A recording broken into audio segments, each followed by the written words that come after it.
Good afternoon. This afternoon we're repeating a lecture we gave a little while ago, and it got a little out of hand because, as the Irish always want to do, they wanted to all talk at once. And so we had a very big problem on getting it recorded. So now I'd like you not to talk at all until the talk is over. And I'd also like you, I thought you were going to remind them, please turn off your cell phone so that we don't have those interruptions. So for you who want to know, yes, there is an Ireland, far, far away. It's the Emerald Isle, and yes, there are little people, little tiny people that run around looking for a pot of gold. There are many legends involving the Irish. One that wasn't a legend is that there was a St. Patrick. He did come from England to help in the conversion of these wild Irish tribes. And in general, he succeeded. The Irish have a very long and troubled history. They were raided over and over again by the Vikings, who took many, many prisoners and were very destructive. So the way to, oh my God, look who's back from his travels. I want you to remember you still have my Betty Davis tape. So back to the Irish. The big tragedy for the Irish came when there was a potato blight. That is, the main staple of the Irish was the Irish potato. And that potato failed. In general, to round out the figures, during the potato blight, 1 million Irish died, 1 million Irish immigrated, and 1 million Irish survived. And it's those who immigrated that we're most interested today. But they didn't all come to New York. They didn't all come to Brooklyn. They didn't all see it in these various places where you think the Irish are, but a lot of them did come. They came in particular to Boston. The Boston Irish are very famous, and the Boston Irish gave us a famous son. You know him as John Fitzgerald Kennedy. He was president for 3 years, and then he was assassinated in Dallas. His brother wanted to be president to follow him, but he was also assassinated in, of all places, Los Angeles, in a hotel. And then the assassinations continued to include, among the black Americans who were famous and wonderful people, it was Martin Luther. So that was not a very good time. But the Irish stayed on. They had a very famous coterie of people. If you wanted to see them on Broadway, you could go to see Finian's Rainbow, a very famous Broadway musical. If you wanted to see them in the movies, you could go see Little Girl, Margaret O'Brien, a big older guy, Perry Fitzgerald, and a medium-aged guy, Bing Crosby. So they were everywhere you wanted to find them because they made their way in this world. Now let me tell you about some that came here to San Francisco. There were 3 brothers, the Burton brothers. And as usual, in this case they came from Cincinnati all the way to California, to San Francisco, and they found their way into politics. The Irish are very good at politics. And so in no time, the Burton machine ran the city and county of San Francisco. Phil Burton was the most famous of the 3 brothers. And he was a public face. But the one who was really famous was the one who stayed at home. And that Burton brother gave you one of the most wonderful gifts you've ever had. It's called Golden Gate National Recreation Area. Irish and the Italians and the Jews ran a coalition of 3 groups that ran San Francisco. And in their running of the city and county, they had certain things in mind. The Italian in those days had an idea that he would take the very many closed military bases and turn them into real estate investments. And he was mayor. His name was Alioto. But Burton was a member of the House of Representatives and he was in charge of parks. And what he wanted to do was make a great park out of the whole area around San Francisco, particularly the Presidio of San Francisco, which was a huge real estate deal if it could be divided up into condos, but did not get divided basically because of film. So his dream became the Golden Gate National Recreation Area. If you ever go there, you will see that the Presidio itself is a major park. It is the headquarters. But there are 2 parks across the Golden Gate, an area that soon will be in the headlines again because people locally are worried about the rising tides and they want to think about closing the gate in such a way that you will be able to close off the waters that might race into the areas inside the gate. We'll leave that alone. We have enough troubles as it is now. We have a new mayor in New York, a woman. She's quite good looking, although you're not supposed to say that. For some reason, it's now forbidden to say that someone is good looking. Obama said that once about a woman known as Kamala Harris, and he was deeply criticized. Of course, Obama has recently been dragged over the coals again by Maureen Dowd, this time in the New York Times, given that apparently he had a major outing where he did not invite any of the people who were responsible for his success. He now has a very nice house at Martha's Vineyard, a place I also like to go. It's where the so-called Irish Mafia hang out. So let me tell you something about the arrival of the Irish. They came at a time when there was a large reaction against immigrants. And the action led to a lot of anti-Semitic struggles by the Jews who were trying to find their place in the areas near Brooklyn.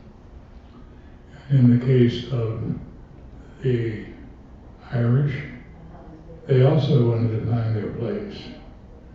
So what they found was a large number of signs in Boston that said, "Help wanted, no Irish need apply." You couldn't do that in America today because we are opposed to those things, but in the 19th century it was easy to do. And so the Irish had to struggle their way up to the top. And many of them went into politics. Hence the famous Burton brothers who came out here. And they had already found a place because the Irish had come ahead of them.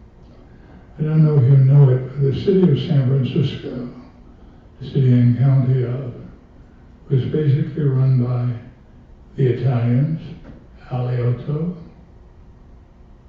the Irish, the Burton brothers, and the Jews, people like Dianne Feinstein. Together as a trio, they held the city in their own embrace and were able to make the changes. It wasn't just the Burton brothers. There was an earlier Irish mayor in San Francisco, and he was rather famous because he was always drunk. That's another one of the problems the Irish have. They drink too much all the time. So we get to the point where today you have an Irishman again. No one seems to care that Biden is Irish, Irish Catholic. They didn't seem to care that his wife, a very pleasant woman, who went off to the participated in the Olympics in Tokyo, as very bad as those Olympics were in the sense of safety and healthcare. So what are we going to do with this Irish story? Well, we're going to try and make sense of it. The Irish quickly climbed the ladder. They're very good at that. And the highest point of the ladder they got was on Main Street. Some of you have talked to me and said you know something about Philadelphia. The main line in Philadelphia is a place that saw the arrival of Grace Kelly. And Grace Kelly is a very well-known American actress who later married a prince, went off to Monaco. Unfortunately, she was later killed. There's several places in Europe that are very lovely to drive, but are very dangerous to drive. One is the Amalfi Drive in southern Italy, and one is the drive that's around Monaco. And so it was that Grace Kelly was killed in an accident. But she left behind the Irish again. People all over knew the Irish when they came. You would find them in Brooklyn. We recently showed you a film. The film was called Brooklyn, and it was about an Irish girl who was paid to come to this country. So you have to understand that when the Irish came, they didn't have any money. So in many instances, a priest paid the way of someone to come, and that one had to be with a job. And so in that particular movie, this girl does come, she has a job, and she begins to work. And she meets an Italian. Who else would you meet among this pot of immigrants? Italians, Jewish, Irish. And she marries him. She initially goes back, but most people don't tell that story. Your general sense is, if you're coming over, you're going to stay. But in several cases, that wasn't the case. Let me tell you the story about many Irish and then many Italians. The Italian immigrants it's a famous book, it's called The Golden Door. And for them, the Italians, it opened and shut and opened and shut. So they came, made a lot of money, to them a lot of money, in the area of the garment district. You saw Italians sitting behind sewing machines. And when they had enough money, they went home to Italy. In the case of the Irish, they also occasionally went home. In the case of the Jews, there was no home to go to. They'd already left a pogrom in Russia and Poland. They didn't want to go back to that, so they were staying. And that's why you've got those many communities in New York that are noted for Hester Street. That means Jewish. Bleecker Street, that means Italian. And for the Irish, the area of Lower Manhattan, where we are going to have a film soon, so you'll get a feeling for what those people had to go through. But they succeeded, and they built themselves a smaller world, and then they built a larger world. Now, one of those worlds was built by the Kennedys. John Fitzgerald Kennedy was not the oldest Kennedy brother. There was an older one who went off to World War II and didn't come back, which often happened to lots of families. So they lost their oldest son, both Rose and the old man.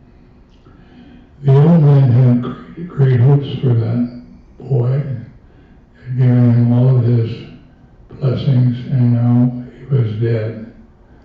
Jack Kennedy did not have any of those qualities that attracted his father's attention, but he did, like all of the Kennedys, get himself into Harvard and graduated from Harvard. And then when he got to run for president, he brought what we call the Irish Mafia to work in Washington, the O'Briens and the rest that set themselves up in the various ministries. And for a while, seemed to be going okay. One of the problems for the Kennedys was they were womanizers of the first order and also alcoholics of the first order. In Jack's case, the most amazing feature was that there was a birthday party given for him in Madison Square Garden, no less. And at that birthday party was a striking-looking blonde. You know her, or the world first knew her as Norma Jean. The world today knows her as Marilyn Monroe. And she sang a very famous tune, which was Happy Birthday to You, Mr. President. And people did remember that because it was on TV. So what to do? Now there was another woman who sang her name that people should have remembered. The greatest opera singer of the 20th century was also at that party. Her name was Maria Callas. Nobody remembers the song she sang, but everyone remembered Marilyn. Not only did they remember her, but Jack Kennedy was smart in many ways and dumb in many others. Jack actually had the women that he saw signing into the White House security desk. This is like signing in down here in Piedmont Gardens. So you had a trace on these people. They weren't all just movie stars. One of them was the girlfriend of the Chicago mobster. That's why when Kennedy was finally killed in Dallas, the famous Warren Commission looked at all kinds of pieces of paper to try and figure out what was going on. And they were surprised to find so many names listed in the sign in and sign out. It wasn't just Marilyn Monroe, it also included Marlene Dietrich, who was then old enough to be Jack Kennedy's mother. But this didn't seem to bother anyone who knew the Kennedys. And after this, and after the tragedy, we had another incident. There was a number of islands off the coast of Massachusetts, or peninsulas. One is at Hyannisport, one is at Nantucket, you're right. And one is at Martha's Vineyard. Martha's Vineyard is the one I know best, but when I go there, I've often taken a trip to a nearby place called Chappaquiddick. At Chappaquiddick, there was a tragedy.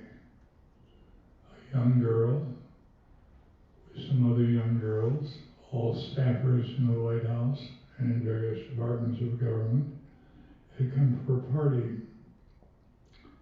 And who was attending that but the Kennedys, of course, particularly Ted Kennedy. And so for the tragedy of Ted Kennedy's life was that he drove Mary Jo Kopechne home.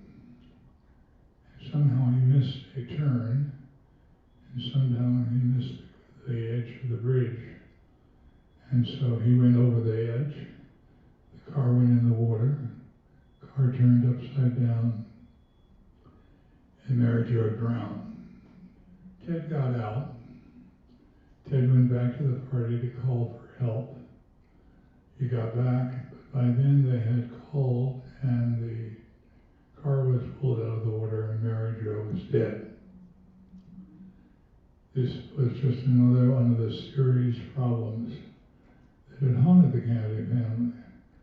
Now, the Kennedy boys were no worse than the father. Old man Kennedy was keeping a woman in the Waldorf Astoria, famous New York hotel. This woman, of course, was the faded film star who was soon to have a huge comeback in Sunset Boulevard. Before that comeback, she was just living in this hotel Her name was Gloria Swanson, and she was being kept by the elder Mr. Kennedy, which caused quite a scandal when it broke loose, because Rose Kennedy had all the sympathy in the world. She was always at home in Florida, trying to be a pleasant, nice mother to all these children and grandmother to many other children.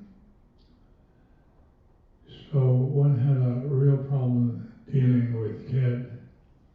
It put the end to his career. He was married to a very beautiful woman, Joan Kennedy. I don't know if many of you women remember it. There was a design that was very popular in the 60s in which you wore see-through blouse. And Joan wore those to the White House, where she got the attention, of course, of LBJ, who was himself a womanizer of the worst order. So you have all these people to deal with who are the top of the Irish establishment, and they are also all over the country. There is in Chicago a very famous mayor in the old days, Mayor Daley. People used to say that Mayor Daley was able to vote, and if you didn't have enough votes, he'd get them for you. He'd vote the dead. And sure enough, a lot of people who voted, if you check their voting records, they were found to be dead several years back, but they were still somehow on Daley's call. Because there is a old habit among the Irish politicians that you win one way or the other. And so Daley won, and it was very important for Mr. Kennedy because Mr. Kennedy was not in the lead. Maybe you don't remember the 50s. The 50s were a time of the Stevie Eisenhower administration, Mamie and Ike. And most of the time, Ike was down in Augusta playing golf. And the country was then run by Nixon. And Nixon was his own worst enemy. He had already had to give a speech in which he explained the fact that he had had some incursion with people who had money. But Nixon got away with it in the famous Checkers speech. So the other question was what to do. Let me give you a little feeling for your political world. In the run-up to the 1960 election, which John Kennedy won by the hair with Kennedy, there was also another problem.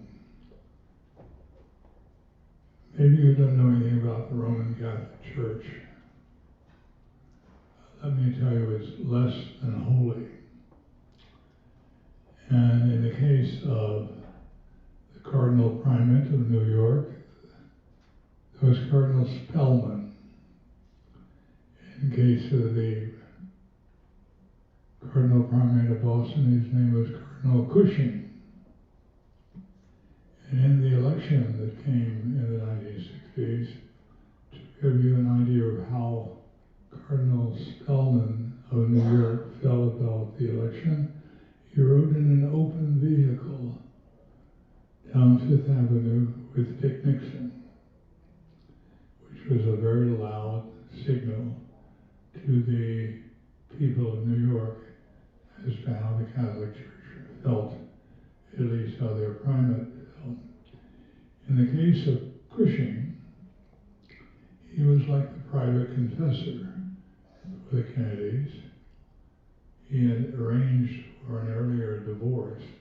Maybe you don't know this, but a woman named Jacqueline Bouvier Kennedy, later Onassis, was not the first woman to marry Jack Kennedy. When he was a young Navy lieutenant, he married a woman in Florida, and his very powerful father saw to it that Cushing annulled that marriage.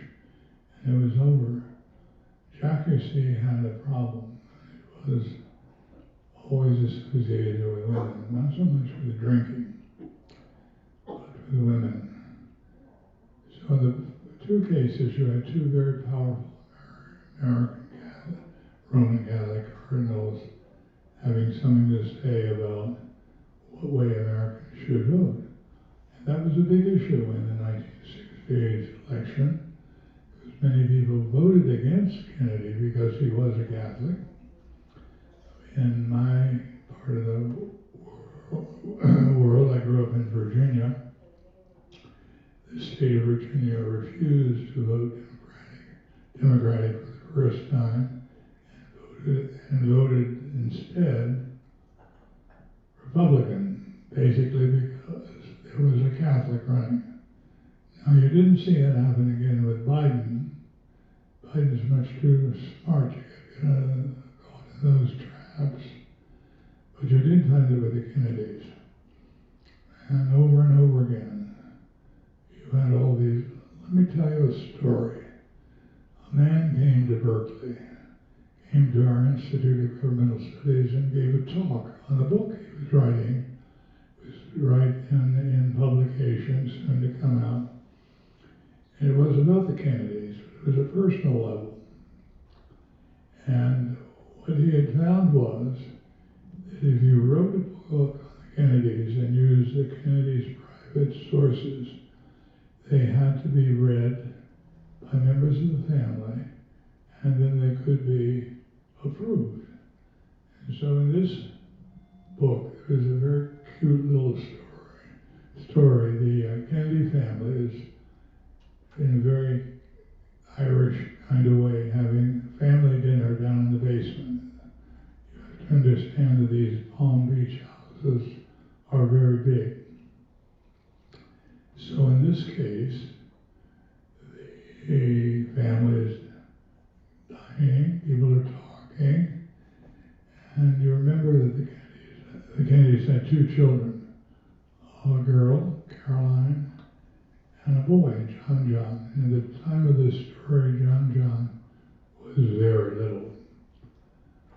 And according to the author, John went over to his father, the president, and said, quote, "You are a poo-poo face," and then ran away.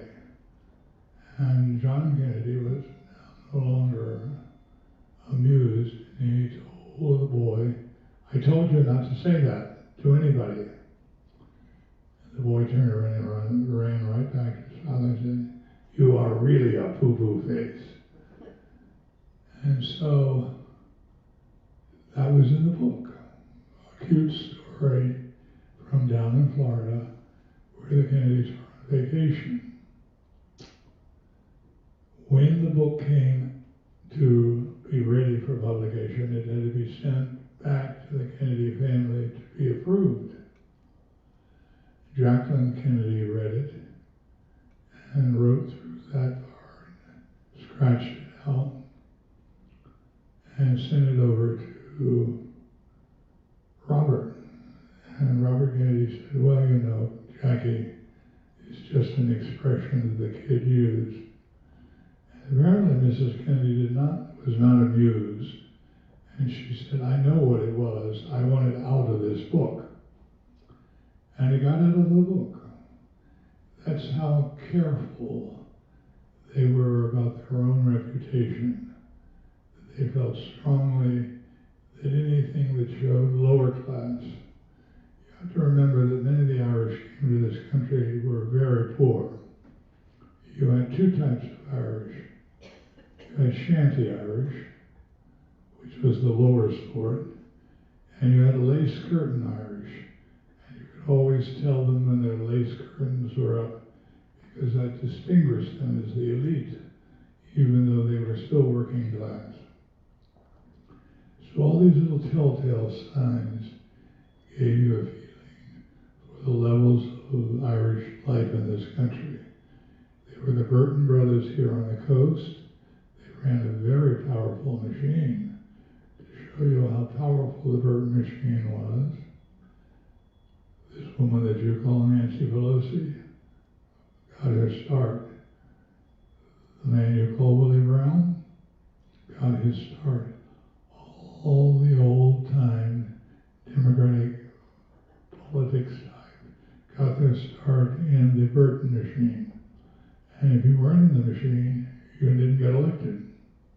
It was that easy and that simple. And so you went on through that whole list of people.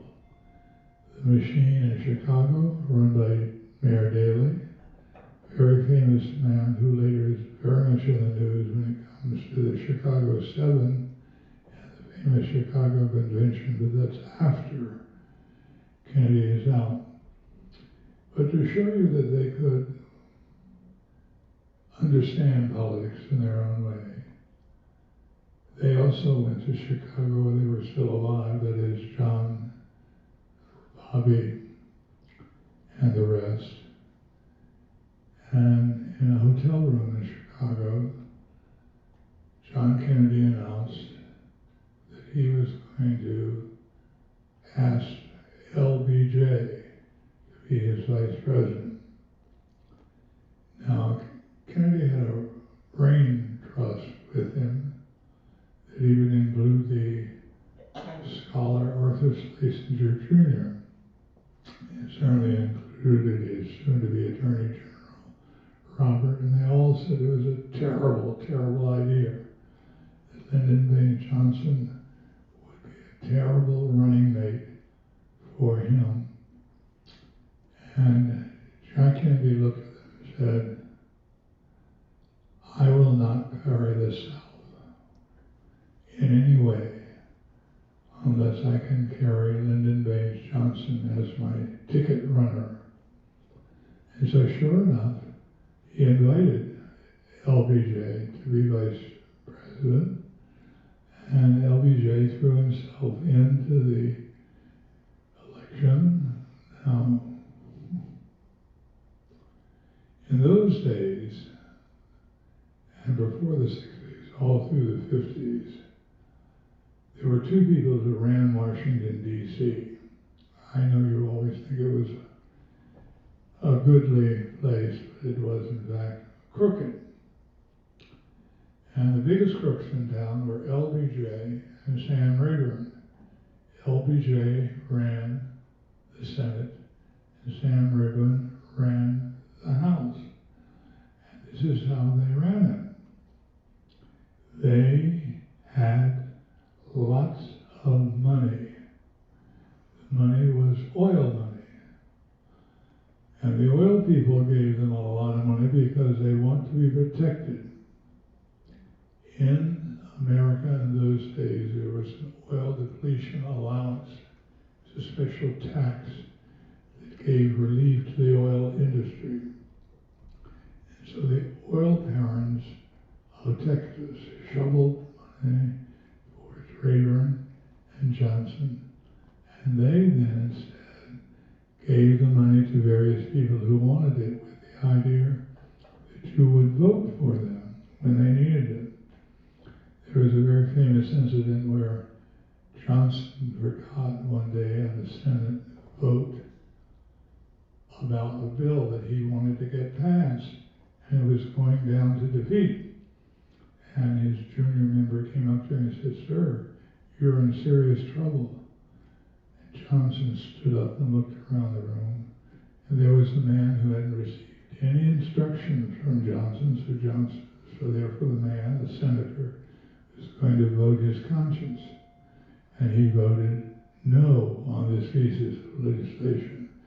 And Johnson yelled across the entire Senate for everyone to hear him, "Change your vote." And people were appalled when the man said, "Excuse me, I made a mistake. I vote yes." And the bill passed. And that was how Johnson ran the Senate. And he did so very successfully.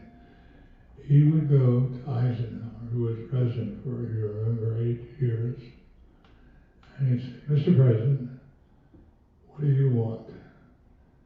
And Ike would say, "Well, I want no trouble, and I want to have a system in the United States very much like the Germans have in Germany. They built these fantastic roads. They call them autobahns, and we should have autobahns." And therefore we got, from the leadership of the Senate and the House, and then signed by the President, the National Highway you travel on today. Interstate 5 out here in California from San Diego to Seattle. On the way East Coast, and Interstate 95 from Miami to Boston are the results of these deals made by Eisenhower and the two men from Texas, Rayburn from the House and the man LBJ in the Senate. And when it came to another piece of legislation, the same thing happened. I don't know if you know why these great universities got to be great. Some of you just think that, well, Berkeley just turned great because it was great. No, that's not why. Money made them great. Not only private universities like Harvard, but public universities like Berkeley, all went to the trough. What was the trough? Well, Eisenhower said to the man from the House, Rayburn, the man from the Senate, Lyndon Baines Johnson, he said, I want a education act because there's something going on that's very, very wrong. Those Russians are getting ahead of us. They now have this thing in the air called Sputnik. And we don't have anything in the air called Sputnik or anything. So I want to see an education act that will push ridiculous science and all the things we need to get up into space. And so, of course, the legislation was funded, and you have the National Education Act, two of the most important pieces of legislation in the 1950s yet, sponsoring us into space and giving us a first-class education system. I don't know if you know why so many buildings in Berkeley are so ugly. You had a thing in the contract. You could build anything you want. So the building I was in for 10 years was built. Somebody is... Wait a minute. What's that?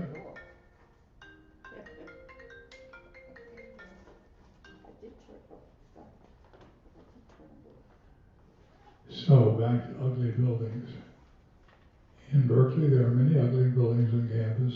The answer to why is that the contract, if you were going to build with federal money, was that you had to build to the lowest bid. So if a contractor came in and said, well, I bid $4 million to build this, and if someone else says, I can do it for $3.8 million, and then I can buy it for $3.5 million, $3.5 million got the bid. So obviously a lot of corners were cut, and a very ugly series of buildings were built. But that didn't bother Eisenhower. Why should he bother? He's mainly playing golf while Tricky Dick is making speeches. You know, Eisenhower had a heart attack in the middle of his 8 years as president, and people were very, very concerned that Nixon would take over for him. But Eisenhower outfoxed everybody, and he lived to the end, moved to his farm in Gettysburg, and went on living for a few more years. Whereas Mr. Kennedy did everything he could. He got his father to get the Mayor Daley of Chicago to cast all those votes, mainly of dead people. And even though you couldn't do the dead, what you did was, the Irish are very good at supporting people in their community.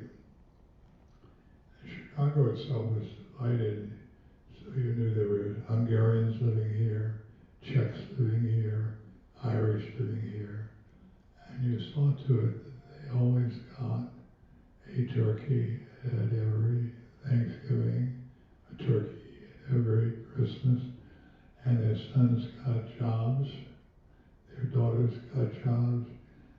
The places was very, very good.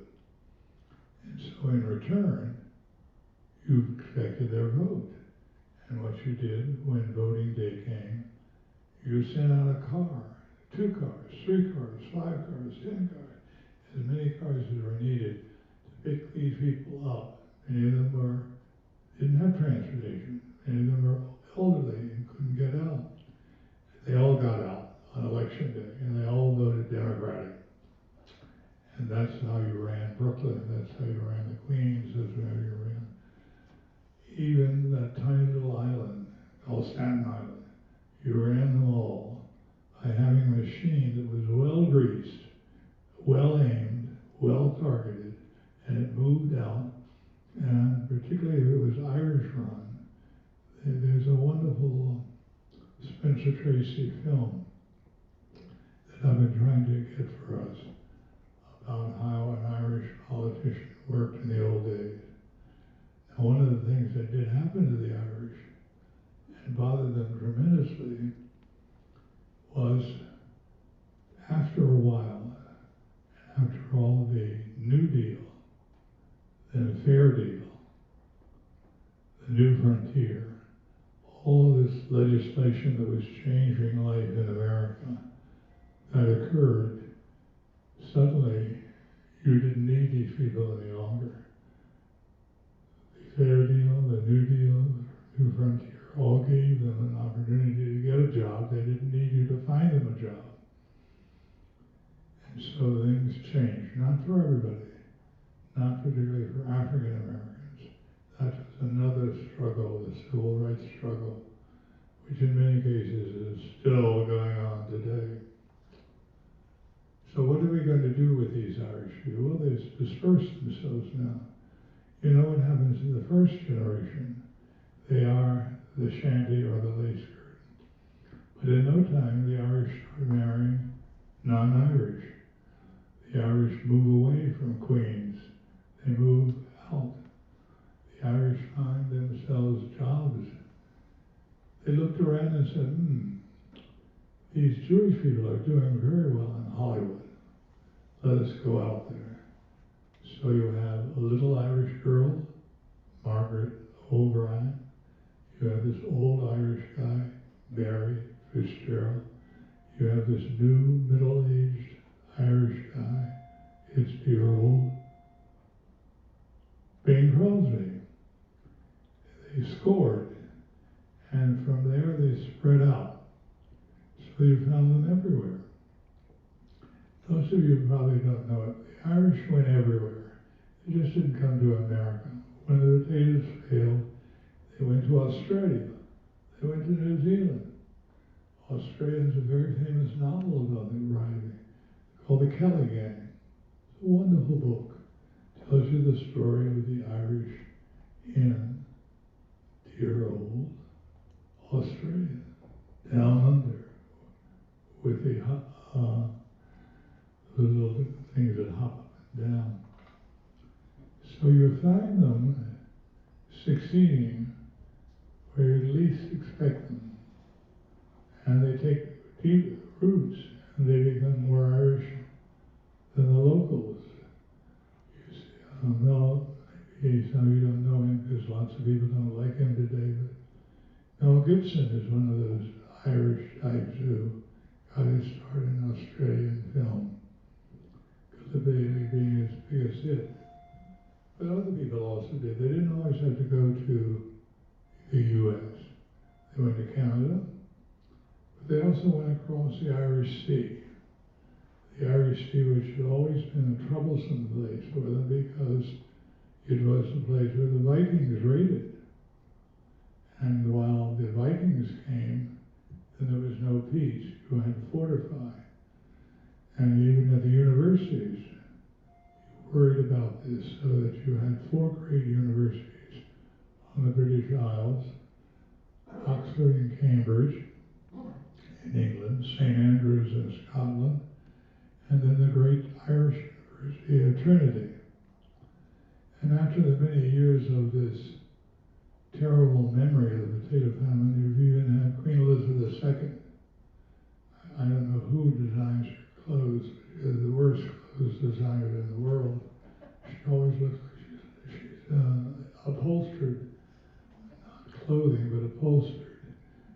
she went looking like a big leprechaun, all dressed in green. But she went to Ireland to apologize for the failure of the British to do any help or give any help in this famous awful state of famine. So I don't know many other ways to explain it to you. The Irish now disperse their way into our society. They're either people like, if they're still wealthy, then they're Grace Kelly, who herself died rather tragically. There were other people who were rather famous, and they didn't come here. Some of you like the films and the work of Hitchcock, great film director. Hitchcock is also Irish family, went from Ireland to England. They all didn't come here to us. They went wherever they could find their way in the world.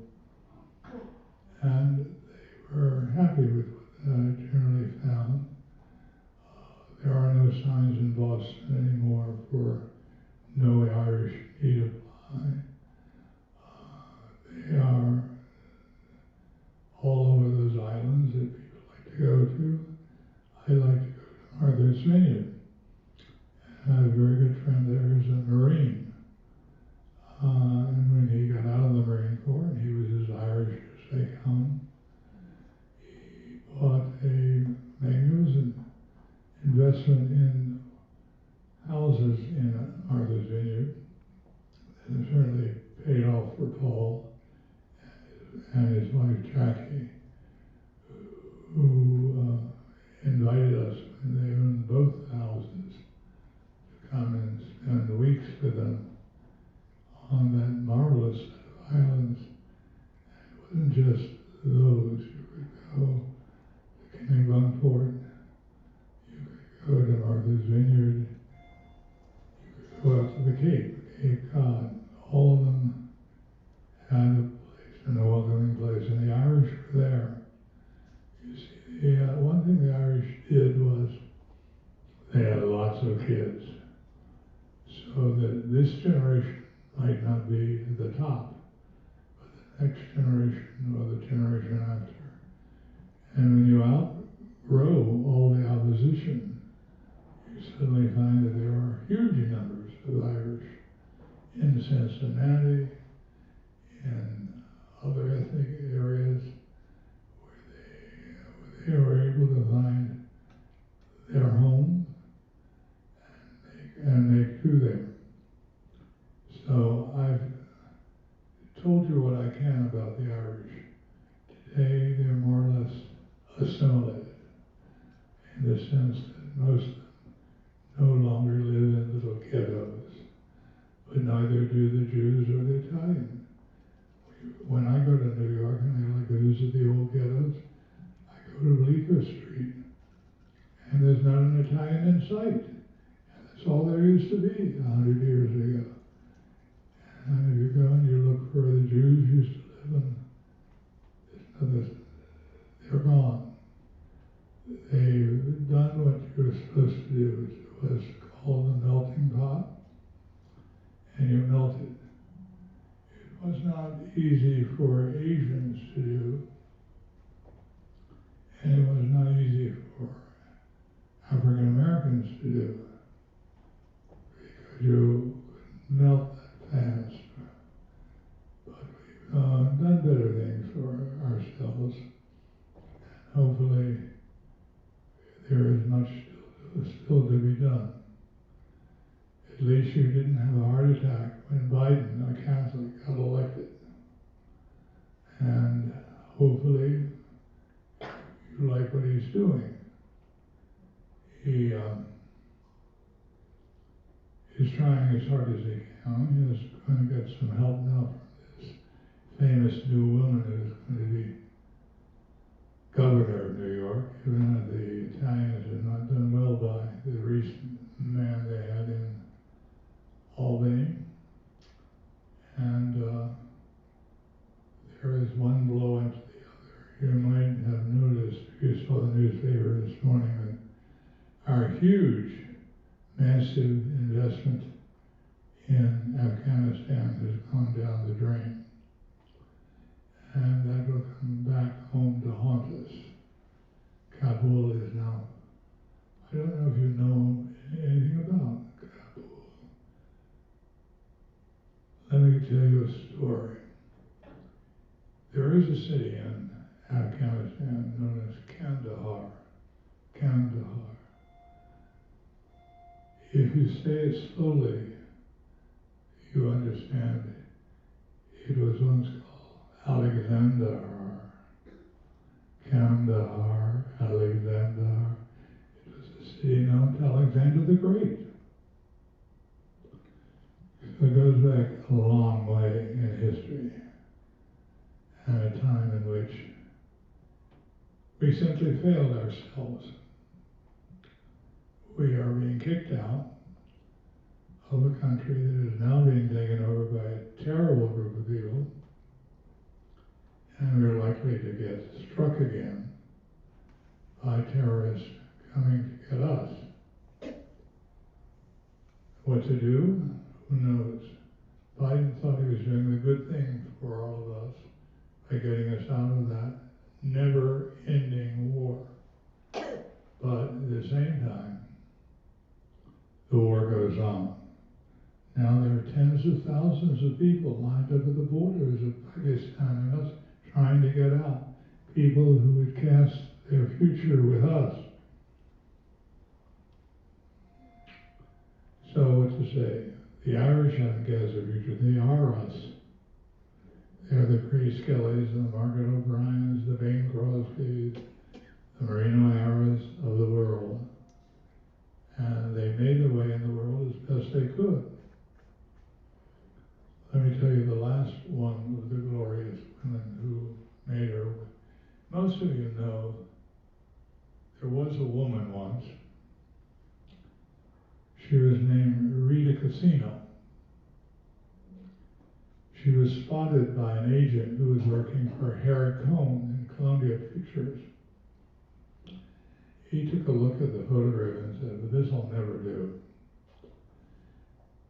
Her face is too oval, it looks like a round plate. So I want you to lift her hairline by electrolysis by 2 inches. She also weighs too much. I want her to get rid of around 25 pounds. And I don't like that mousy brown hair, so I want it to be blonde, strawberry blonde, whatever shade, but not mousy brown." And then I think what we'll do is, you say she's Spanish and Irish, what a strange combination. And she's from Brooklyn. You have to remember that many of these big shots in Hollywood were from Brooklyn. So anyway, he had it redone completely.